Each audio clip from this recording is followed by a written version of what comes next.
Veneto sarà giallo Natale, Zaia, restrizioni giuste, il governatore ospedali al 13,7%, venerdì attendiamo l'annuncio del cambio di zona, la regione dice no ai sanitari Novax e apre alla proroga dello stato di emergenza. Così sul Gazzettino leggiamo dal Corriere delle Alpi: in Veneto, in zona gialla a Natale e Capodanno. Lunedì arriva la stretta. Il presidente della regione: la fase è acuta, i ricoveri superano le dimissioni. Partite le prenotazioni per vaccinare 300.000 bambini e ragazzi da 5 a 11 anni. Buongiorno, buon martedì 14 dicembre. Questa è la rassegna stampa di Radio Piave in Blu, condotta come sempre dai giornalisti dell'Amico del Popolo, e oggi lo faccio io, Luigi Guglielmi. Vi auguro a tutti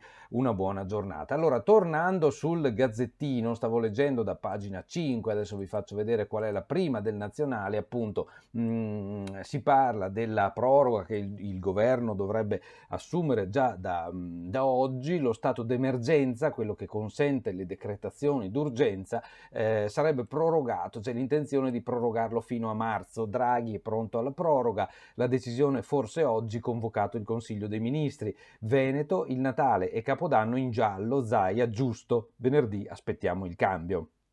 Ora, leggendo il lancio in prima del Gazzettino, ne capiamo qualcosa di più. Già oggi ci potrebbe essere un CDM, un Consiglio dei Ministri, che dovrebbe decidere sulla proroga dello stato di emergenza al 31 marzo. L'accelerazione è stata decisa da Mario Draghi per dare un chiaro segnale sulle priorità relative alla situazione della pandemia. Questo si legge in prima sul Gazzettino. Per il Veneto intanto si profila un giallo Natale e probabilmente pure Capodanno, secondo le previsioni della regione, ma non è questione di previsioni della regione, è questione che poi bisogna lasciar passare dei tempi per vedere se si consolidano gli eventuali cali del contagio, no? Siamo nella tipica fase acuta, sono le frasi di Zaia, e non c'è sentore di una inversione di tendenza a breve, tanto che ci aspettiamo per venerdì, sapete che dipende dalla cabina di regia romana, ci aspettiamo per venerdì l'annuncio del cambio di zona, afferma il governatore Zaia. D'altra parte, noi dell'Amico del Popolo teniamo come sempre sott'occhio i dati freschi, e ieri il Veneto era ormai vicino a quota 450 di incidenza. Vuol dire che i vaccini e che il virus corre da matti, che poi noi abbiamo tanti posti letto e riusciamo con questo a non determinare una situazione grave per la sanità, non significa che la pandemia qui da noi sia risolta. La pandemia qui da noi sta correndo, appunto, come vi ho detto. A pagina 5 troviamo il titolo che vi ho letto all'inizio: altro che rosso, come si usava a dire quando era il colore delle feste, il simbolo del lockdown. Per il Veneto sarà piuttosto un giallo Natale e probabilmente pure Capodanno, secondo le previsioni della regione, alle prese con numeri che non lasciano spazio alle illusioni. I parametri, l'incidenza settimanale, è quello che vi dicevo un attimo fa, è di 449,8 casi, appunto stiamo sfiorando i 450 ogni 100.000 abitanti, e l'occupazione dei posti letto in terapia intensiva è 12,8, ma ormai siamo agli sgoccioli anche con il terzo parametro, osserva Zaia, alludendo al 13,7 di saturazione registrato in area non critica, dove il limite è 15. Del resto, a fronte di 3 dimissioni, nelle ultime 24 ore si riscontra un aumento di 25 ricoveri, 3 dimessi, 25 che entrano, con 136 pazienti intubati in terapia intensiva, aumentati di 3, e altri 910 accolti negli altri reparti, più 22. Per non dire dei nuovi 10 decessi, tragica coda di un'ondata, questa quarta ondata, che segna ulteriori 2.096 contagi individuati attraverso 38.093 tamponi, per un tasso di positività pari al 5,5, è alto, è molto più alto di quello della media nazionale. Scusate. Probabilmente da lunedì 20 dicembre, sottolinea il Presidente della Regione, arriverà l'obbligo di mascherine all'aperto. Questo è uno dei cambiamenti che la zona gialla comporta, no? Nel frattempo sono d'accordo con i sindaci che si stanno muovendo sulle restrizioni, lo dice uno che la sera del 5 gennaio faceva il giro di 5 o 6 panevin, ma in questo momento è innegabile che gli assembramenti favoriscano la diffusione del virus, e dopo il giallo, se l'infezione continua a crescere, c'è l'arancio, ricorda giustamente Zaia. Per questo bisogna lavorare tutti con attenzione e prevenzione. Allora, lascio a voi la lettura del resto di questo articolo dalle prime pagine del Gazzettino Nazionale. Bisogna sempre considerare che c'è un'altra ricaduta grave per noi che siamo terra turistica e che adesso stiamo per iniziare il periodo clou della nostra stagione invernale, noi provincia di Belluno, e cioè che l'area gialla di fatto limiterà un po', almeno un po', la possibilità degli esercenti commerciali, insomma, di girare al massimo, insomma, e quindi il danno sull'economia è presto facile da immaginare. Questo purtroppo è il cruccio, è che se si poteva evitare, se si fosse potuto evitare con comportamenti più prudenti, beh, è un peccato perché ci facciamo male da soli, insomma, ecco. Allora, la prima di Belluno ci sono arrivato, sotto la copertina Clio, è anche stata premiata col premio San Martino, ricorderete, in un podcast tra donne bellunesi, le confidenze di Clio, combatto con il demone peso, e racconta di questo suo problema, la star, diciamo, del make-up, non pallavolo. La sorpresa di RL Belluno, ora pensa alla Coppa Italia perché sta vincendo, dico come battuta, più del previsto. Continuiamo a sperare che continui a vincere così questa nostra bellissima squadra di pallavolo che nell'ultima giornata si è portata a casa il punteggio pieno, guadagnato fuori casa, quindi bravissimi. Belluno, qualità della vita, la provincia scala 28 posizioni in 12 mesi, lo spopolamento continua a pesare e rappresenta la più grande difficoltà per lo sviluppo del territorio, che ha grandi potenzialità. Trentin, che esamina i dati del Sole 24 Ore, la classifica annuale, che ci ha visto per anni ai primi posti, poi l'anno scorso lo scivolone giù in basso a metà classifica, e adesso insomma abbiamo recuperato, mi pare che siamo 18esimi.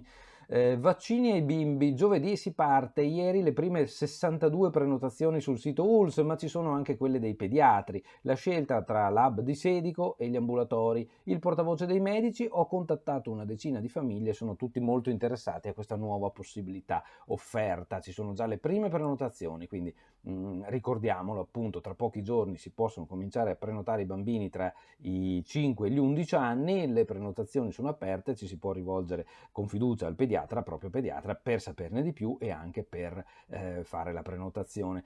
Dunque ci sono già le prime prenotazioni, 62 in provincia di Belluno, il Corriere delle Alpi dice sono poche, vuol dire che è un inizio a rilento.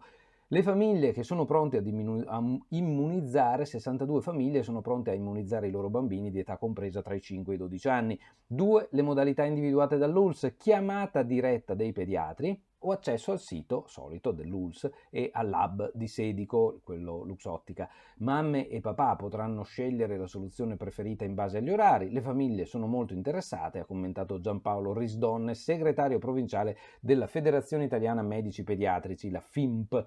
Io ne ho contattati una decina e comincerò giovedì. Case di riposo, quest'anno organizzeremo eventi natalizi, l'allusione è appunto all'altro anno, quando invece i poveri anziani erano isolati, chiusi e senza possibilità di contatto. Chiese il tampone, minacce di morte alla dottoressa. Dopo la denuncia della nonna sono iniziati i pesanti insulti arrivati via social. Leggiamo, non l'ho letta prima, questa la vedo adesso con voi. Pediatra minacciata di morte dopo aver richiesto il tampone prima di visitare una bimba con feltre e otite a feltre. A seguito dell'articolo con la denuncia della nonna, la collega ha ricevuto tanti insulti su Facebook, ma anche minacce di morte. Ecco, la voce sempre di Giampaolo Risdonne, il segretario provinciale dei medici pediatri. È un attacco ai pediatri di libera scelta, sembra quasi che lasciamo morire i bambini senza dare l'antibiotico per una settimana, ma non è così. Ponte nelle Alpi, stazione al Pago, il nuovo piano di riqualificazione, la fotografia centrale del Gazzettino di Belluno in prima pagina, Ponte dell'Immacolata, bene, il primo test sulle piste, turismo, pesa l'assenza degli stranieri, il primo test durante l'Immacolata ha superato le aspettative, buone le previsioni anche per Natale, Capodanno ed Epifania, le disdette vengono subito rimpiazzate, quindi bene, c'è movimento. I timori riguardano il resto di gennaio, quando si farà più evidente l'assenza degli stranieri, io aggiungerei quando ci sarà anche il rischio che cambiamo ulteriormente colore se la grave crescita dei contagi che c'è in questo momento non si limiterà, perché se si continua così, come ha detto Zaia 1000 volte, l'arancio è a un passo e dopo c'è il rosso, se c'è il rosso si chiude tutto. Monte Croce, carosello sciistico, gli ambientalisti vanno al TAR, la pena infinita del collegamento sciistico tra Padova e Monte Croce Comelico, se l'iter della pratica burocratica pareva essere giunto alla fase finale, ora si profila un altro allungamento dei tempi per la possibile partenza dei lavori. Ad opporsi all'approvazione del progetto si sono attivati gli ambientalisti di Italia Nostra, l'IPU, Mountain Wilderness e WWF con un ricorso al TAR. Santo Stefano, la Galleria Comelico oggi arriva in consiglio. La chiusura della Galleria Comelico, che oggi sarà l'unico punto da discutere nel Consiglio Comunale di Santo Stefano, sta tenendo banco in questi giorni non solo in Comelico, poiché l'asse stradale riveste un'importanza strategica per tutta la provincia. Sul fondamentale ruolo del traforo intervengono il senatore Luca De Carlo, che ieri ha incontrato il prefetto di Belluno, e gli artigiani, anche loro si sono espressi assolutamente contrari, in modo contrario alla chiusura del tunnel attuale.